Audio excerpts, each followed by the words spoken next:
आग्रह केला म्हणून पटकन मिळाली. तर चिमणी जी आधीची कविता होती ती जागतिक वारसा दिनाची होती. म्हणजे माझ्या मते झाडं हीच वारसा सांगणारी एक सगळ्यात जास्त जिवंत अशी हे आहे, जीव आहे या पृथ्वीवरचा. म्हणून जागतिक वारसा दिनी ती कविता. आणि ही आत्ता जी वाचणार आहे ती जागतिक चिमणी दिवसाची कविता.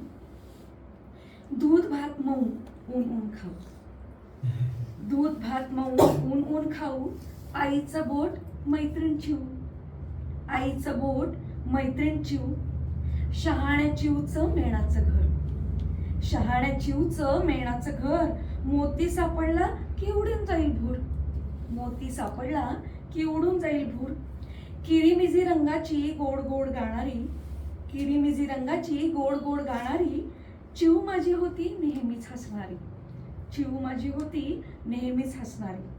मेणाच्या घराला उन्हाचा चटका, मेणाच्या घराला उन्हाचा चटका, झाडं नाही उरली आता कुठे भटका, झाडं नाही उरली आता कुठे भटका. गॅलरीतल्या वाटीत रोज ठेवते दाणे, गॅलरीतल्या वाटीत रोज ठेवते दाणे, बाळाला सांगते चिऊचे गाणे, बाळाला सांगते चिऊचे गाणे. घास मऊ आता जातच नाही पोटात, घास मऊ आता जातच नाही पोटात, चिऊचं घर बांधलं कोणी उन्हात, चिऊचं घर बांधलं कोणी उन्हात. येग येग चिऊ हाकच देत नाही, येग येग चिऊ हाकच देत नाही, आमची चिऊताई हरवली आहे, आमची चिऊताई हरवली आहे.